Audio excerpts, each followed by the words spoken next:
مسلمان کی زندگی میں دعاؤں کا بہت زیادہ اثر ہوتا ہے۔ دعائیں لگ جایا کرتی ہیں، دعائیں اپنا رنگ دکھایا کرتی ہیں، دعائیں اپنا اثر رکھتی ہیں، اور انسان کے گرد جو چیز حصار بن کر اس کی حفاظت کرتی ہے وہ بھی دعا ہوتی ہے۔ دعائیں کرنی بھی چاہیے۔ نبی کریم علیہ السلام نے فرمایا جو اللہ تعالیٰ سے نہیں مانگتا اللہ اس سے ناراض ہو جاتا ہے۔ دعائیں کرنی بھی چاہیے، دعائیں کرانی بھی چاہیے، اور دعائیں لینی بھی چاہیے۔ معاشرہ جیسے جیسے تیزی کی منزلیں طے کرتا ہے اور جیسے جیسے لوگوں کے ذہن گھٹن کا شکار ہوتے ہیں اور مزاجوں کے اندر جیسے جیسے دین سے دوری واقع ہوتی ہے اور روحانیت سے لوگ جیسے جیسے دور ہوتے ہیں، مختلف قسم کے وسوسوں کا لوگ شکار ہوتے ہیں۔ ایک وسوسہ لوگوں کے دلوں میں یہ بھی پیدا کیا جاتا ہے کہ جب اللہ تعالیٰ سب کی سنتا ہے تو کسی سے دعا کرانے کا کیا مطلب ہے؟ بالکل صحیح بات ہے، بڑی عمدہ اور اعلیٰ بات ہے۔ اللہ تعالیٰ سب کی دعائیں قبول فرماتا۔ اللہ تعالیٰ اپنے ہر بندے پر اپنی شان اور اپنے فضل کے مطابق رحمت فرماتا ہے، اس میں کوئی دو رائے نہیں ہے۔ لیکن قرآن مجید خود فرماتا ہے کہ رب کے کچھ بندے وہ ہیں جو اپنے مومن بھائیوں کے لیے دعائیں کرتے ہیں۔ یہ کسی دوسرے کے لیے دعا کرنا اتنا محبوب عمل ہے کہ اللہ نے اسے قرآن مجید میں بیان فرمایا۔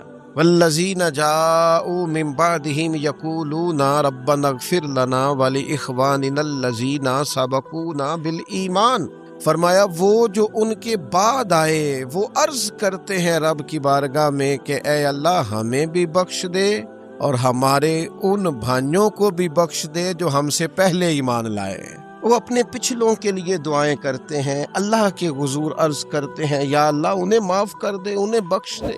یہ دعا انہوں نے کسی کے لیے کی، اللہ نے اس دعا کو قرآن مجید کے اندر بیان فرمایا۔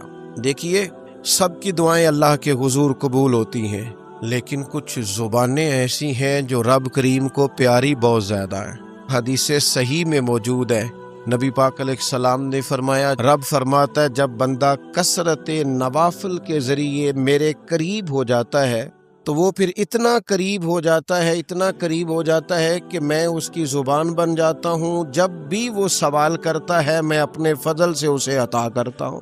بخاری مسلم دونوں میں موجود۔ اب ایسی زبانیں جن کو اللہ تبارک و تعالیٰ کی بارگاہ سے یہ اذن مل گیا، کثرت عبادت، کثرت نوافل، زہد، ورع، تقوی، کہ اللہ کے حضور جب وہ عرض گزار ہوتے ہیں تو مالک ان کی دعائیں قبول فرماتا ہے۔ تو اب اگر کسی کو کسی ایسی زبان کی خبر آئی اور اس نے جا کے اس سے دعا کرائی اور اللہ نے اپنے فضل سے اس بندے پر رحمت کر دی اور دعا قبول ہو گئی، تو بتائیے حرج والی بات کیا ہے؟ اب اس پر بھی وسوسہ ہے کہ اللہ سب کی سنتا ہے، آپ نے فلاں کو دعا کے لیے کیوں کہا؟ اس پر بھی وسوسہ ہے۔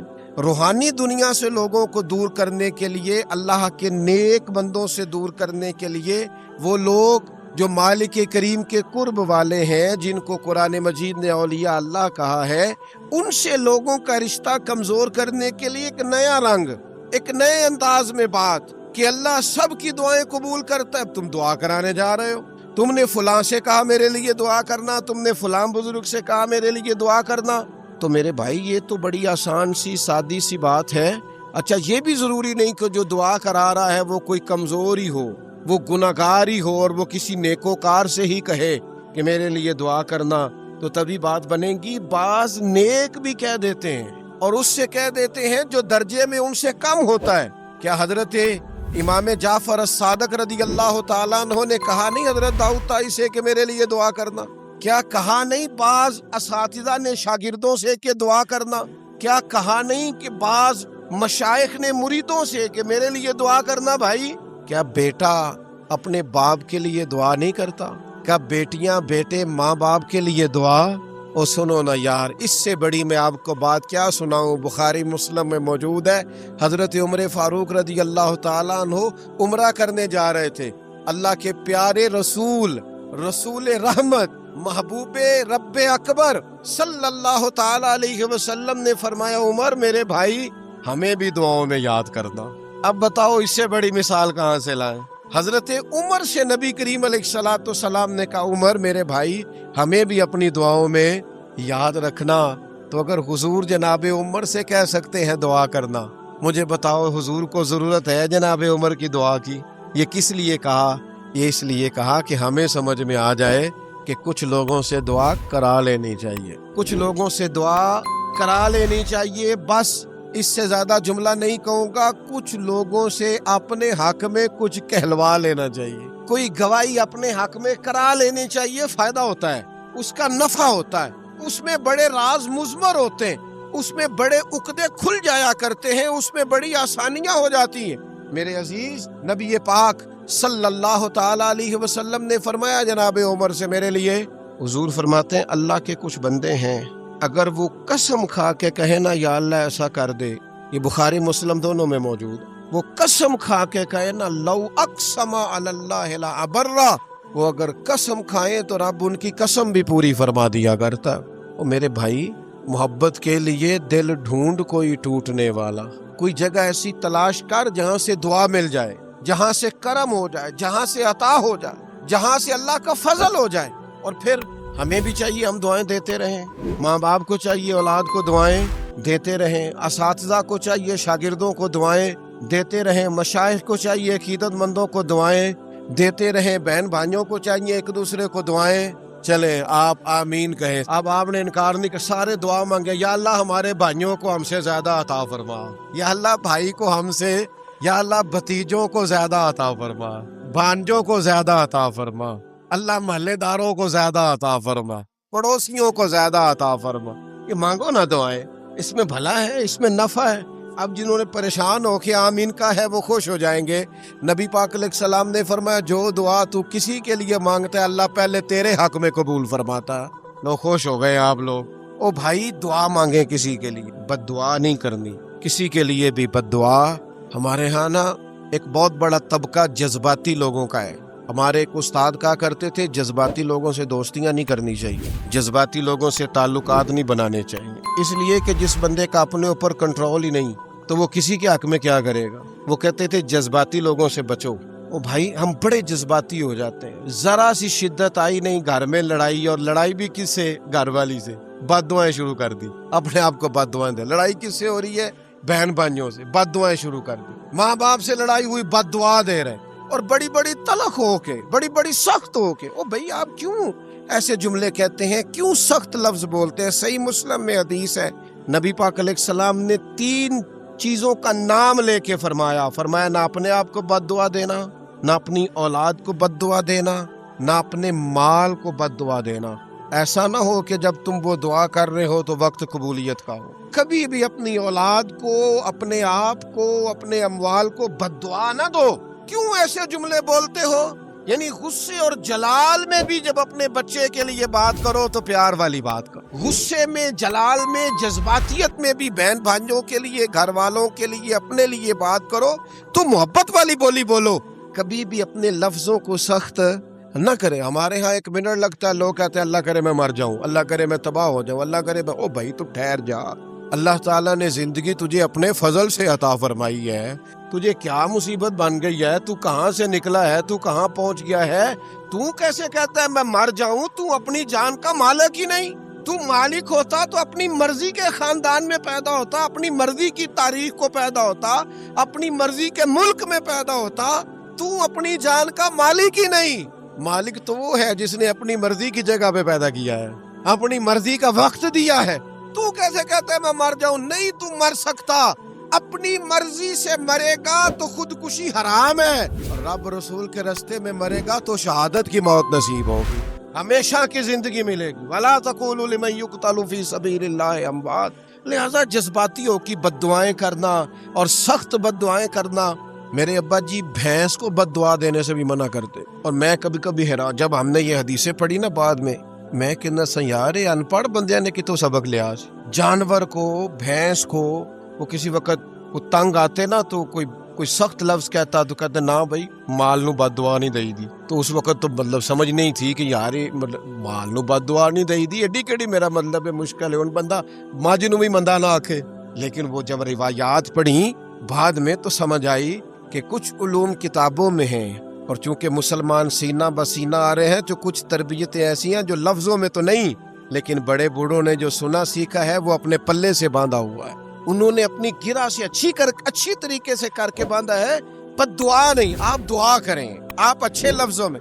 اور کوئی بندہ مل جائے نا، میں ویسے نے کئی دفعہ کہا ہے، پھر کہتا ہوں، آج کل نا کو میرے جیسے بندے کو چلو اونچی کرسی پہ بیٹھتا ہے، نماز پڑھاتا ہے، پگڑی باندھتا ہے، تو کوئی بندہ نیک سمجھ بھی لے تو دعا نہیں کراتا، فوٹو ہی لیتا ہے. پہلے لوگ دور سے آتے تھے تو آ کے کہتے تھے دعا کرانے آئے. اب وہ کہتے ہیں بڑی دور سے چل کے آیا ہوں جی، بڑی مہربانی. تو کہتے ایک فوٹو مل جائے گی. وہ اللہ کے بندے، ہم دعا دے رہے ہیں تو فوٹو لے رہا ہے. پھر ایک اور گل آج کل بڑی عام ہے، وہ کہتے جی ذرا یادگیری رہندی ہے. تو میں کہ غوث پاک دی تے کوئی فوٹو نہیں، سانو تے ہر ویلے یاد رہندے نے، کوئی فوٹو نہیں، ہمیں تو کبھی نہیں بھولے. خواجہ اجمیر کی کوئی فوٹو نہیں، ہماری نس نس میں آباد ہے. امام اعظم ابو حنیفہ کی کوئی فوٹو نہیں، لیکن ہم تو حنفی ہیں، ان کا نام لے لے کے جیتے ہیں. میرے حضرت صاحب کے ساتھ کوئی فوٹو نہیں. جرت ہی نہیں تھی، اتنے قابل ہی نہیں تھے کہ ساتھ کھڑے ہو سکے. وہ میرے گھر کبھی نہیں آئے، اور میں سمجھتا تھا گھر اس قابل بھی نہیں کہ اتنی بڑی ذات کو میں کہوں کہ تو میں کو جیتے دل بر سونا. اور کتنا سونا؟ او سونا تے رج کے سونا تے سونا جویں سویرا. میں کو جاتے رج کے کو جاتے کو جا جویں ہنیرا. کبھی اتنی ضرورت ہی نہیں کی. اتنی طاقت کے ساتھ کھڑے ہو کے کہیں کہ میں تیرے برابر ہوں تو فوٹو بنا، اتنی ضرورت کبھی ہوئی نہیں. لیکن کیا کریں، دور بدلا، حالات بدلے، زمانہ بدلا، طور طریقے بدلے. وہ کبھی لوگ مشائخ کے پاس دعائیں لینے جاتے، کہتے تھے ہم آئے ہیں کوئی دعا کر دیں. وقت بدل گیا، 30 سیکنڈ کی ویڈیو رہ گئی. او خدا کے بندو، تھوڑا سا روحانی زندگی کی طرف آؤ، روحانی زندگی کی طرف. او بھائی دعائیں کرائیں، اپنے لیے گواہیاں پکی کریں، اپنی والدہ سے، اپنے والد سے، اپنے دادا سے، اپنے نانا سے، اپنی نانی سے، اپنی دادی سے، اپنے بہن بھائیوں سے، اپنے دوستوں سے، اپنے مرشد سے، اپنے استاد سے دعا کراؤ. ان سے کہو ایک دفعہ میرے لیے ہاتھ اٹھا دے اللہ کی بارگاہ میں. میں صحیح روایت پیش کرتا ہوں، میرے نبی کریم نے فرمایا تھا عمر فاروق سے، سیدنا عمر سے، قطعی جنتی عمر جن کا حضور جنت میں محل دیکھ کے آئے. نبی کریم نے فرمایا تو عمر، لوگ حج کرنے آئیں گے، جہاد کے لیے آئیں گے، اگر یمن والے لوگ آئے اور تجھے ان میں سے میرا اویس کرنی مل گیا تو عمر اس سے اپنے لیے دعا کرا لینا. عمر اویس سے دعا کرا لینا، اسے کہنا تیرے لیے دعا کر دے. حضرت فاروق اعظم ڈھونڈتے رہے، ملاقات ہوئی سیدنا اویس کرنی سے، کہا دعا کر دے یار میرے لیے. وہ ڈھونڈو، کوئی بیٹھا ہوا مجھے دور دعا دیتا ہے، میں ڈوبتا ہوں پر سمندر اچھال دیتا ہے. او بھائی اپنے حق میں دعائیں، التجائیں اللہ کے حضور. کچھ لوگوں کی عرض، میں آپ سے عرض کروں، کچھ لوگوں کو دعا لگ جاتی. آپ کو جو آدمی بڑا چمکتا دمکتا اجلا نظر آئے نا، اس کا کبھی ماضی ٹٹولو گے نا تو کبھی کوئی اس کے گھر سے روٹی کھا گیا تو فقیر اور اس نے ذوق سے کھلائی تھی. کبھی پیچھے سے ٹٹولو گے تو کوئی روٹی کھا کے دعا کر گیا تھا. کوئی چند گھڑیاں دروازے پہ رہا تھا، اس نے نیکی کی تھی، دعا کر گیا تھا. کبھی ٹٹولو گے، ڈھونڈو گے تو بیمار ماں نے کسی کو دعا دی تھی کہ پتر اللہ تیرے اوپر فضل کرے. کسی کے بوڑھے باپ بیمار نے دعا دی تھی اللہ تجھے کسی کا محتاج نہ کرے. کسی نے دعا دی تھی، وہ دعا ہے جو اس کے دائیں بائیں آگے پیچھے چلتی ہے. حضرت مولا علی شیر خدا رضی اللہ تعالیٰ عنہ گرمیوں میں بھی موٹے کپڑے پہن کے پھرتے تھے. لوگوں نے کہا حضور سخت گرمی اور پھر آپ تو بڑے دلیر آدمی، جوان اور گرمیوں میں بھی موٹے کپڑے. فرمانے لگے نبی کریم نے دعا دی تھی کہ اللہ علی کو موسم کی شدت سے بچا کے رکھنا. موسم کوئی بھی ہو علی پہ اثر ہی نہیں کرتا، شیر خدا پہ اثر ہی نہیں ہوتا. موٹے پہن لوں پتلے پہن لوں، اللہ میرے جسم کو موسم کی شدت سے محفوظ رکھتا ہے. اپنے لیے دعائیں سمیٹ چکروں میں نہ پڑھیں. وہ جی سب کی اللہ سنتا ہے، کس نے کہا نہیں سنتا؟ لیکن کچھ ایسے ہیں جو ہاتھ اٹھا دینا تو رب کریم قبولیت سے فرماتے ہیں دیر نہ کرنا، ذرا جلدی جانا، قبولیت سے اللہ کہتا ہے. کچھ ایسے ہیں جو ہاتھ اٹھا دینا ہاتھ تو اللہ تعالیٰ مرحوم خورشید گیلانی سے اللہ تعالیٰ ان پر فضل کرے. کچھ تھوڑا ربط رہا، انہوں نے نا ایک جملہ اپنی والدہ کے لیے کہا تھا. کہنے لگے میری اماں ان پڑھ تھی، اپلے تھاپتی تھی اور ان کا آنچل دوپٹہ بھی کئی دفعہ میلا رہتا تھا. پر مرحوم گیلانی صاحب کہتے ہیں میری ماں کبھی میلا دوپٹہ بھی سامنے کر کے اللہ سے میرے لیے رحمت مانگتی تھی تو مجھے لگتا تھا مالک نے فضل فرما دیا. بھائی اپنے لیے رحمت اپنی والدہ سے، والد سے، بوڑھوں سے، بزرگوں سے دعائیں لیں۔ کچھ دعائیں ایسی ہوتی ہیں جو کرم کر دیتی، جو آسانی۔ اور ایک دوسرا پہلو بھی ہے، کبھی کسی بندے کو اتنا تنگ نہ کرنا کہ وہ اتنی تکلیف میں آئے کہ وہ خود تو کچھ نہیں کر سکتا، ماڑا ہے، لیکن پھر وہ رات کو اپنے رب کی بارگاہ میں بیٹھ کے کہے کہ تو حاکم و عادل ہے مگر تیرے جہاں میں ہے تلخ بہت بندہ مزدور کے اوقات۔ پھر ایسا نہ ہو غریب ہے، ماڑا ہے، خود تو کچھ نہیں کر سکا، پھر اللہ کی بارگاہ میں تیری شکایت کرے۔ ایسا نہ کرنا۔ میرے نبی پاک علیہ السلام کے درویش صحابی تھے حضرت سعید بن زید رضی اللہ تعالیٰ عنہ، فقیر فاقہ مست، حضرت عمر رضی اللہ تعالیٰ عنہ کے قریبیوں میں سے تھے۔ ایک عورت نے الزام لگا دیا زمین کے قبضے کا۔ میں کیسے آپ سے کہوں کہ جب لوگ کسی ایسے شخص پر جس نے زندگی ساری دیانتداری سے گزاری ہو، لوگ الزام لگاتے ہیں نا، تو یہ بھی نہیں سوچتے ہم بات کس کے بارے میں کر رہے ہیں، کھلی ہوئی زبان ہوتی ہے، جو مرضی کہہ دیتے ہیں۔ حضرت سعید ابن زید پر الزام لگا دیا، اتنا بڑا آدمی، محبوب کا صحابی، اور عورت نے الزام لگا دیا۔ اور جب اللہ والے بد دعا دیتے نہیں، لیکن جب کوئی تکلیف اتنی دے، کلیجہ پھٹ جائے، پھر بندہ کیا کرے؟ وہی بات کہ اب وہ کچھ کہہ نہیں سکتے تھے، ایک عورت پر کس طرح کوئی بات ہو سکتی تھی؟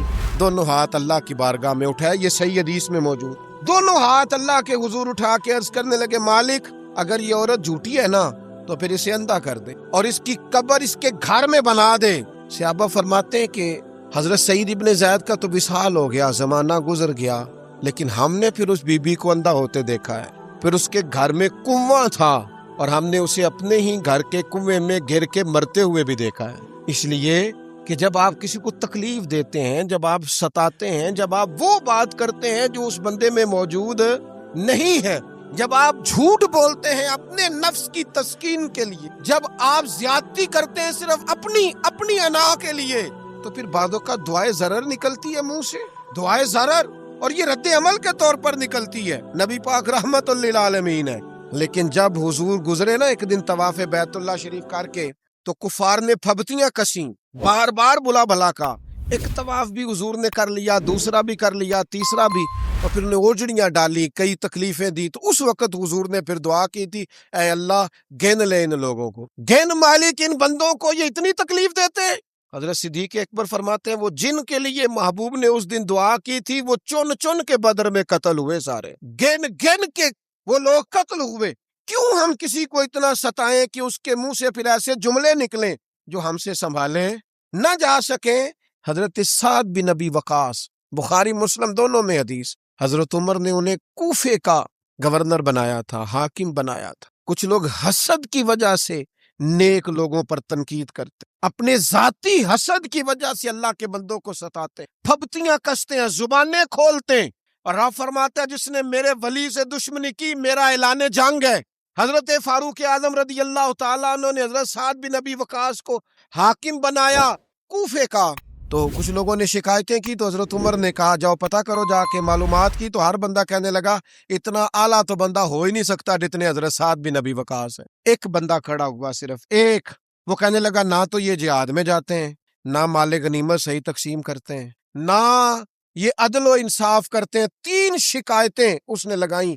حضرت سعد بن ابی وقاص چونکہ زندگی ساری محنت کی تھی، جہاد کیا تھا، ساری زندگی انصاف میں گزاری تھی، دل ٹوٹ گیا، اللہ کی بارگاہ میں عرض کرنے لگے مالک اگر یہ ریاکاری کے لیے کہہ رہا ہے نا، یہ باتیں جھوٹ بول رہا ہے، تو پھر اس نے 3 الزام لگائے ہیں، تو میں 3 دعائیں کرتا ہوں، اس بندے کی عمر لمبی کر دے، اس کا فاقہ بڑھا دے، اور اسے فتنوں میں مبتلا کرنا میرے مالک۔ یہ دعا نکلی حضرت سعد بن ابی وقاص کی زبان سے۔ صحابہ اور تابعین فرماتے ہیں وہ بندہ اتنا بوڑھا ہو گیا، حضرت سعد بن ابی وقاص تو وصال کر گئے بڑی شان سے دنیا سے، لیکن وہ اتنا بوڑھا ہو گیا کہ اس کی بھویں جھک گئی تھی، اور فاقے کا یہ عالم تھا کہ فاقہ ختم ہی نہیں ہوتا تھا، اور فتنوں کا یہ حال تھا کہ بڑھاپے میں بھی معاذ اللہ چوکوں میں کھڑی عورتوں کو چھیڑ دیتا تھا، اور لوگ جوتے مارتے، تکلیف دیتے، باز کیوں نہیں آتا تجھے، شرم کیوں نہیں آتی؟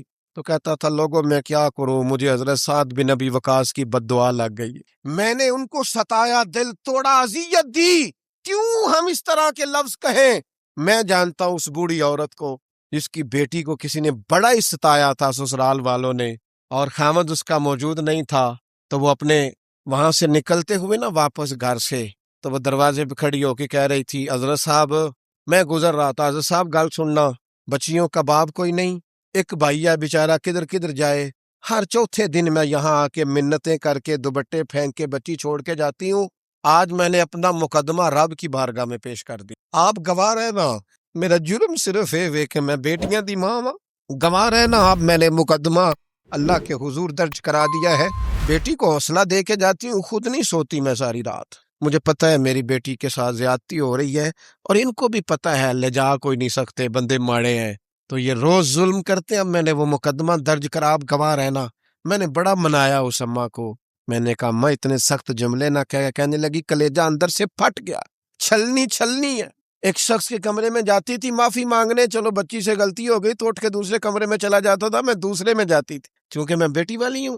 اب میں نے مقدمہ درج کرا دیا ہے، اب میرا رب جانے بہتر انصاف، میں بڑا اللہ کا گناہگار بندہ ہوں، میں نے پھر واقعی وہاں انصاف ہوتے دیکھا، میں نے وہ رنگ بدلتے اور حالات تبدیل ہوتے دیکھے۔ یہ یاد رکھنا، زندگی خود بھی گناہوں کی سزا دیتی ہے، یہاں بھی زندگی خود بھی گناہوں کی سزا دیتی، یاد رکھنا، ذرا احتیاط سے منہ کھولنا کسی کے بارے میں، اللہ کے بندوں کے بارے میں اپنی زبانیں ذرا احتیاط سے کھولنا، ذرا خیال کرنا، کسی غریب کے بارے میں جملے سوچ کر بولنا، کسی کمزور کا مذاق اڑانا تو معاذ اللہ ذرا ہوش کرنا، اللہ سے ڈر کے بات کرنا، اس لیے کہ بڑی جلدی انصاف کا وقت آنے والا، بڑی جلدی حالات بدلنے والے ہیں۔ تلک الایام نداولها بین الناس، اللہ لوگوں کے درمیان دن بدل دیا کرتا ہے، پھر لوگوں کو جگہ نہیں ملتی چھپنے کی، روک چھپانے کی۔